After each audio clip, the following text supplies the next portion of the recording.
আসসালামু আলাইকুম। আমি আজকে আপনাদের সামনে কিছু গুরুত্বপূর্ণ কথা এবং কিছু অনুমেয় কষ্ট এগুলো বলার জন্য এসেছি। আমি একজন পুলিশ সদস্য। আমি সমগ্র জাতির কাছে একটা অনুরোধ নিয়ে আসছি এবং আমার যারা পুলিশ ভাই বন্ধু ব্যাটসম্যান যারা আছেন, আমি সকলের উদ্দেশ্যে কিছু কথা বলার জন্য আসছি। সমগ্র দেশের মানুষের সামনে কিছু কথা বলার জন্য আসছি। যারা আজকে এই নতুন স্বাধীনতা যারা অর্জন করেছে, যে সমস্ত ছাত্ররা মারা গেছে, সাধারণ মানুষ মারা গেছে, সর্বস্তরের জনগণ যারা মারা গেছে, আমি তাদের প্রতি সমবেদনা এবং দুঃখ প্রকাশ করছি। এবং আমার যারা পুলিশে যারা মারা গেছেন যে সমস্ত ভাইয়েরা, তাদের প্রতি আমার সমবেদনা, তাদের পরিবারের জন্য আমার সমবেদনা। তো আমরা নিম্নপদস্থ কর্মকর্তারা যারা ডিপার্টমেন্টে চাকরি করি, আমাদের আদেশ মানতে হয়, নির্দেশ শুনতে হয়। আজ দেখেন যে সাধারণ শিক্ষার্থীরা মারা গেছে, পুলিশ যারা মারা গেছে তারা সব নিম্নপদস্থ কর্মকর্তারা, যারা আদেশ দিচ্ছেন নির্দেশ দিচ্ছেন, তারা কিন্তু কেউ মারা যায় নাই, বা অন্য কোনো বাহিনীর কোনো সদস্য মারা যায় নাই। তো এখানে একটা প্রশ্ন থেকে যাবে, পুলিশ কেন পুলিশ কেন হয়? Police is so called. Police আজকে দেশের জাতীয় ভিলেন। এই পুলিশ সর্বপ্রথম ৭১-এর মুক্তিযুদ্ধের সময় রাজাকার বাহিনীর বিরুদ্ধে প্রথম কাউন্টার অ্যাটাক রাজারবাগ থেকে দিছিল। আর সে গৌরবময় ইতিহাস উজ্জ্বল পুলিশের আর জাতীয় ভিলেনে পরিণত করছে কিছু স্বার্থান্বেষী মহল। আমাদের পুলিশের কিছু স্বার্থবাদী পুলিশ কর্মকর্তারা যারা বড় বড় চেয়ারে বসে, বড় বড় জায়গায় বসে আমাদেরকে ব্যবহার করে তাদের স্বার্থ উদ্ধার করছে। আজ এতগুলো মানুষ মারা গেছে। আমি একজন পুলিশ, এর বাইরে আমি একজন ছাত্র ছিলাম। পড়ালেখা শেষ করে আমি চাকরিতে ঢুকছি। এটা আমার অপরাধ না। আমার ডিপার্টমেন্টকে কলুষিত করছে, এটা অপরাধ। আমি একজন সন্তানের বাবা। আমার 2 বছর বয়সে একজন সন্তান আছে। তো আমি একজন বাবা হিসেবে আমি মেনে নিতে পারি নাই। আমার ভাইয়েরা মারা গেছে, তা ছোট ছোট ছেলেমেয়েরা বলতেছে আমার বাবা কই, আমার বাবা কই। এগুলো মেনে নেওয়া যায় না, এগুলো কোনো মতেই মেনে নেওয়া যায় না। যারা সাধারণ মানুষ মারা গেছে তাদের পরিবারের কি অবস্থা? আজ আমার পুলিশে যেখানে পাচ্ছেন সেখানে নির্মমভাবে মৃত্যুবরণ করতেছে, পিটিয়ে পিটিয়ে মারতেছে। এর কারণ কি? আজ আমাদের কিছু সত্যের না স্বীকৃত বড় মহলের অফিসারদের কারণে। তারা বিভিন্ন লোকের তোষামোদি করে বিভিন্ন পর্যায়ে আমাদের ঘাড়ে বন্দুক রেখে তারা মনে করেন দিনের পর দিন আমাদের নির্যাতন করে মানুষের বিরুদ্ধে লেলাই দিছে। হাজার হাজার কোটি টাকার মালিক হয়ে তারা এখন গা টাকা দিছে। এই মৃত্যুর ভাই, এই পুলিশ মৃত্যুর ভার কে নেবে? পুলিশের মৃত্যুর বিচার হবে না এই বাংলাদেশে, আমি জানি। কিন্তু যারা এই নির্দেশদাতা, যারা এই নির্দেশ দিয়েছেন, তাদের প্রত্যেকের বিচার হবে। এবং চিহ্নিত যেসব পুলিশ অফিসারে পুলিশ ডিপার্টমেন্টে আছে তাদের অবিলম্বে প্রত্যাহার চাই এবং তাদের বিচার চাই, যারা নির্দেশ দিয়ে সাধারণ মানুষকে খুন করাইছে পুলিশকে দিয়ে। আচ্ছা, এতগুলো পুলিশ মারা গেছে, এই সম্পূর্ণ দায়ভার এই ডিপার্টমেন্টের অফিসারদের নিতে হবে। কোন অফিসার দেখছেন রাস্তায় মারা গেছে? মারা যায়নি। তারা নির্দেশ দিয়ে সরে গেছে, পুলিশকে সামনে ঠেলে দিয়ে। এটা হত্যাকাণ্ড। এই হত্যাকাণ্ডের বিচার আমি চাই। সমগ্র পুলিশ ডিপার্টমেন্টের এই হত্যাকাণ্ডের বিচার চাই। অবিলম্বে সব দুর্নীতিবাজ পুলিশ কর্মকর্তাদের অব্যাহতি দিয়ে তাদের শাস্তির আওতায় আনতে হবে। এই পুলিশ হত্যার দায়, এই পুলিশ হত্যার বিচার তাদের দিয়ে করতে হবে। আমি জানি না আমার এই কথা বলাতে আমার কি হবে না হবে, আমি সে পরোয়া করি না। আমি শঙ্কিত সেই পরিবার নিয়ে, যারা মারা গেছে, তাদের ফ্যামিলি, তাদের বউ বাচ্চাগুলো এতিম হয়েছে। যা সাধারণ মানুষ মরেছেন, আমি তাদের থেকে ব্যতীত। নির্মমভাবে অত্যাচার করছে, এগুলো মেনে নেওয়ার মতো না। আমি সবাইকে অনুরোধ করব, আমার ভাই বন্ধু যারা আছেন, আমি কোনো উস্কানিমূলক কথা বলতে এখানে আসি নাই। আমি এখন সত্যি বাস্তব কথা বলতে আসছি। আমার কষ্টের সঙ্গে বলতে হয়, আমি একজন পুলিশ পরিবারের ছেলে। আমার বাবা ডিউটিরত অবস্থায়, অন ডিউটি অবস্থায় 2012 সালে মারা গেছেন। আমি পরিচয় দিতে পারছি মানুষের কাছে, আমি একজন পুলিশের সন্তান। আমার ছেলে মেয়ে কিভাবে পরিচয় দেবে তাদের সহপাঠীদের কাছে যে আমার বাবা একজন পুলিশ?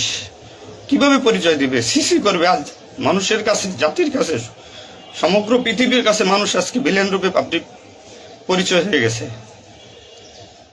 এই মানুষগুলো, এদের মৃত্যুর ভার, পুলিশ হত্যার ভার ডিপার্টমেন্টের সর্বোচ্চ পর্যায় থেকে সর্বনিম্ন পর্যায়ে এর সাথে যারা জড়িত ছিলেন তাদের দেওয়া লাগবে, তাদের এগেনস্টে হবে। প্রত্যেকটা পুলিশ সদস্য আজ বাইরে বেরোতে ভয় পাচ্ছে, মৃত্যুর ভয়। এখনো অনেক জায়গায় আমি নিউজ পাইলাম সকালবেলা, অনেকে পুলিশ মরে গেছে, তার কোনো হদিস নাই। এখন অনেকে আটকা আছে, সবাই প্রাণ ভয়ে, আজ পুলিশ প্রাণ ভয়ে লুকাচ্ছে। কিসের জন্য? আপনাদের কারণে, আপনাদের স্বার্থ উদ্ধারের কারণে পুলিশকে ব্যবহার করছেন প্রত্যেকটি ক্ষেত্রে। এটা আর কেউ মেনে নিতে পারলো, আমি ব্যক্তিগতভাবে মেনে নিতে পারবো না। প্রত্যেকে দায়ভার নিতে হবে আপনাদের। আজ নির্বিকারে যতগুলো মানুষ মারছেন, আজ এই মৃত্যুর সামিলে আমি থাকতে পারতাম। চিহ্নিত করে করে বিচার হবে আপনাদের। পুলিশ কর্মকর্তারা যারা আছেন এর সাথে জড়িত সবার বিচার হবে, বিচার করতে হবে। কেউ না করুক, আমি করব। আপনারা পুলিশের গৌরবময় ইতিহাস ঐতিহ্যকে ধারণ করে নিজেদের স্বার্থ উদ্ধারের কারণে আজ পুলিশ বাহিনীকে মৃত্যুর মুখে ঠেলে দিচ্ছেন।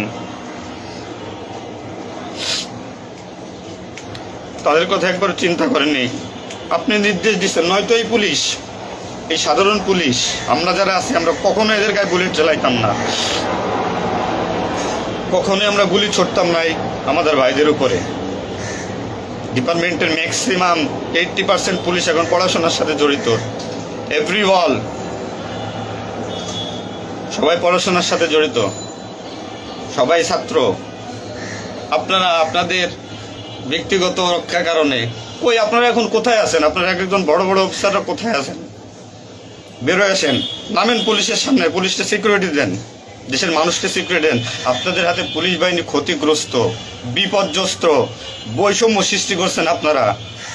আপনারা প্রতিটা ক্ষেত্রে পুলিশের সাথে পুলিশের বৈষম্য সৃষ্টি করে দিয়ে গেছেন। যে যার মন গড়া কথা দিয়ে এটাই আইন, এটাই নিয়ম, এটাই শিখাইছেন পুলিশ ডিপার্টমেন্টকে। এগুলো হবে না। আপনারা যেখানে যান না কেন পালাইয়ে, যেখান থেকে পলায় যান, এই পুলিশ আপনাকে খুঁজে বের করবে। এই মৃত্যুর দায়ভার আপনার নিতে হবে। সত্য কথা বলাতে অনেক পুলিশের চাকরি খেয়ে নিয়েছেন আপনারা। আপনারা সুযোগ পেয়ে স্বার্থের কারণে অনেক পুলিশকে বলে পুলিশ ডিপার্টমেন্ট থেকে বিতাড়িত করছেন। তাদেরকেও পুলিশ ডিপার্টমেন্টের প্রয়োজন। আপনাদের স্বার্থের শিকার তারা, আপনাদের স্বার্থের বলি তারা। অনেক পুলিশ ভাইরা, সাধারণ পুলিশ ভাইরা যাদের চাকরি থেকে বিচ্যুত করছেন, অবিলম্বে তাদেরকে চাকরিতে আনবেন আপনারা। এটা আমার অনুরোধ। আজ দেশে কি মুহূর্তে, মানে পুলিশকে কোন সিচুয়েশনে ঠেলে দিয়ে গেছেন। নিশ্চিত মৃত্যু, পুলিশের মানুষ নির্মমভাবে পিটাই পিটাই মারতেছে। এর দায়ভার আপনাদের নিতে হবে।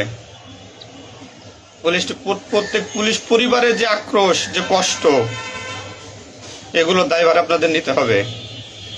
সাধারণ মানুষ আপনাদের ক্ষমা করবেন। আপনারা সবাই চিহ্নিত, আপনারা সবাই এই বাংলাদেশের দুর্নীতিবাজ পুলিশ অফিসারদের আপনারা সবাই চিনেন, আপনারা সবাই তাদের চিনেন। এদের বিচার আপনাদের করতে হবে। এই বিচার চাই আমরা। সাধারণ জনগণের হত্যার বিচার চাই, পুলিশ হত্যার বিচার চাই। পুলিশ হত্যার বিচার না হওয়া পর্যন্ত আমি ডিউটিতে যাব না, আমি আমার কর্মস্থলে যাব না। অনেক পুলিশ সদস্য এখন পর্যন্ত নিখোঁজ। আমার সহপাঠী ভাইরা মারা গেছে, আমার পরিচিত ভাইরা মারা গেছে। তাদের সন্তান হাউমাউ করে চিল্লাইতেছে, আমার বাবা কই? এর জবাব কি কে দেবে? জবাব দেওয়া লাগবে। এতগুলো মায়ের কোল ফাঁকা করছেন, পুলিশ জীবন হারাইছে, গর্ভবতী মহিলা পুলিশে পর্যন্ত মারিয়ে ফেলছে।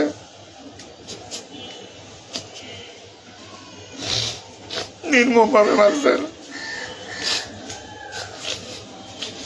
এই দোষ আপনাদের।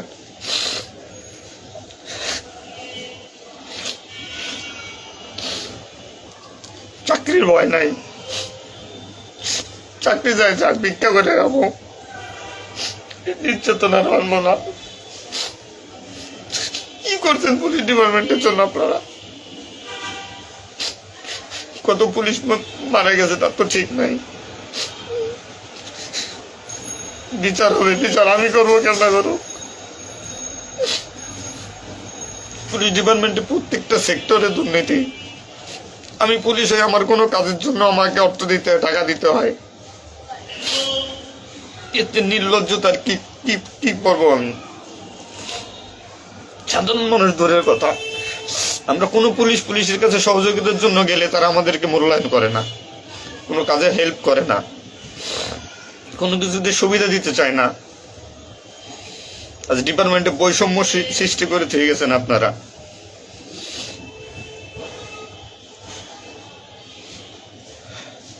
এত কিছুর দরকার হয় কেন আপনাদের? আজ আপনারা কেউ মারা যাননি, সবাই নির্দেশ দিয়ে যার যার মতো সুযোগ মতো পালাইছেন, সুযোগ মতো চুপচাপ করে বসে আছেন।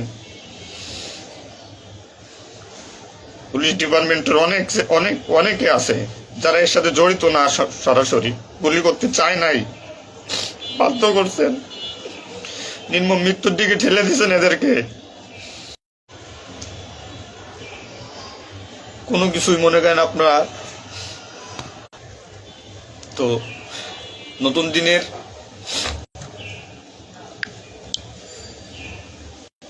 যে নতুন দিনের সূচনা হয়েছে বাংলাদেশে, স্বাগত জানাই। আমি কোনো রাজনৈতিক দলের পরিপক্ষ না, আমি আজ পুলিশ। যে সরকারি আসবেন আমি সেই সরকারি গোলামি করতে হবে আমার। দেশের মানুষের জন্যই পুলিশ, আইন শৃঙ্খলার জন্যই পুলিশ, সাধারণ মানুষের জন্যই পুলিশ। তুমি পুলিশ আজকে কেন আতঙ্কের নাম হবে? পুলিশ মানুষ থেকে আজ কেন দূরে থাকবে?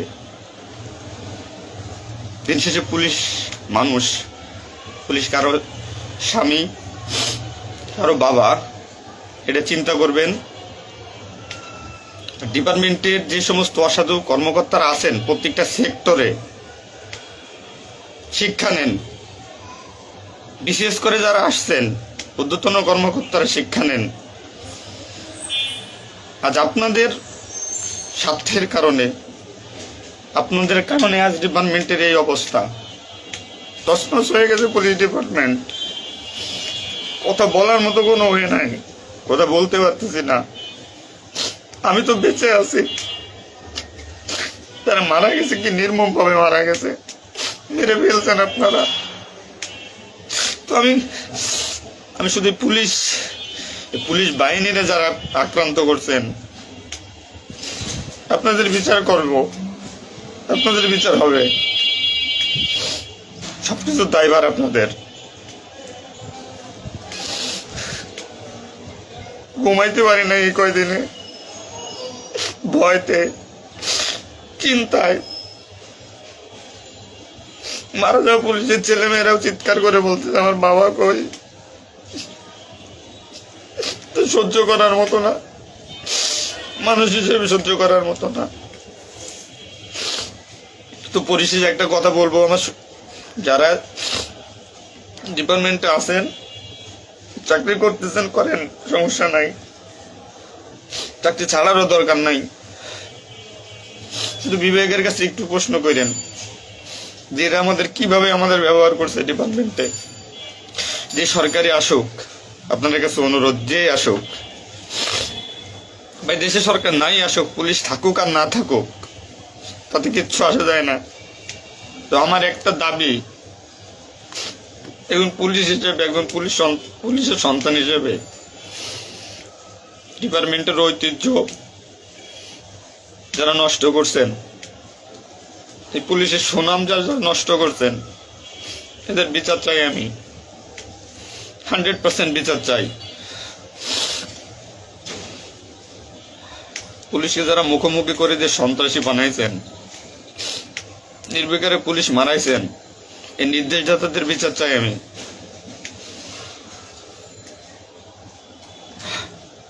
এবং দেশের আইন শৃঙ্খলা পরিবেশ নিয়ন্ত্রণে আনতে সর্বপ্রথমে পুলিশ বাহিনীকে সুশৃঙ্খল করতে হবে। আমি আর অনুরোধ সবার কাছে, যে আপনারা পুলিশে খারাপ চোখে দেখবেন না, যে আমরা যারা নিম্নপদস্থ কর্মকর্তারা আছি, যারা চাকরি করতেছি, আমরা আদেশের গোলাম। আমাদের যেভাবে আদেশ দেয়, যেভাবে নির্দেশ দেয়, আমরা ওইভাবে কাজ করি, ওইভাবে আমাদের চলতে হয়।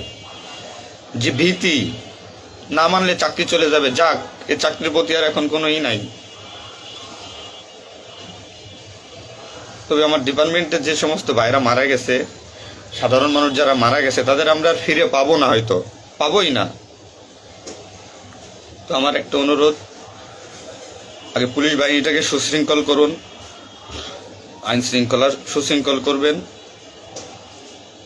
এবং আপনারা যারা সাধারণ মনে করতেছেন পুলিশ ঘৃণিত, পুলিশ অপরাধী, হ্যাঁ পুলিশ অপরাধী, পুলিশ অপরাধ করছে তার চাকরি বাঁচানোর জন্য, এবং তার মাসুল পুলিশকে দিতে হয়েছে জীবনের বিনিময়ে। আপনারা দয়া করে কেউ পুলিশকে খারাপ বলবেন না। পুলিশের প্রতি অনেক, পুলিশ আপনাদের শুভাকাঙ্ক্ষী। এবং বাংলাদেশটার যে বর্তমান পরিস্থিতির উপরে আমি একটা কথাই বলবো, সর্বস্তরের মানুষকে, দেশটাকে আবার সুন্দরভাবে গড়তে হবে, এটাই সবচেয়ে বড় কথা। ফার্স্ট অফ অল এটাই হচ্ছে বাস্তবতা। দেশটাকে আমরা সবাই মিলে গড়ব। এবং পুলিশ বাহিনীর, আপনারা যারা পুলিশে আছেন, আপনারা সুশৃঙ্খল হন, মানুষের প্রতি আনুগত্য হন এবং শিক্ষা নেন। এত বড় একটা স্বাধীনতা না হইলে এটা মানুষ কখনো বুঝতো না, বা আমরা পুলিশরা বুঝতাম না যে আমাদের অর্জন কি, আমাদের মানুষের আস্থা কি আমাদের উপরে, বা আমাদের কি করা উচিত। আপনার সবার কাছে অনুরোধ থাকবে, আমার পুলিশ ডিপার্টমেন্টের প্রত্যেকটা সেক্টরের বন্ধু বান্ধব, সিনিয়র জুনিয়র যারা আছেন, আপনারা শিক্ষা নেন, নতুনভাবে পুলিশ ডিপার্টমেন্টটাকে গড়েন, মানসিকতা চেঞ্জ করেন। এবং পুলিশ ডিপার্টমেন্টে যারা আপনাকে ব্যবহার করবে, যারা স্বার্থের জন্য ব্যবহার করবে, তাদের সরাসরি ধরিয়ে দিবেন। পুলিশের প্রত্যেকটা সেক্টরে দুর্নীতি, এই দুর্নীতিবাজদের ধরিয়ে দিন। এদের ধরায় না দিতে পারলে পুলিশ ডিপার্টমেন্ট কোনোদিন শুদ্ধ হবে না। আর দিনের পর দিন এরা মনে করেন আমাদের সাথে বৈষম্যমূলক সৃষ্টি করে এদের নিজেদের স্বার্থ হাসিল করবে।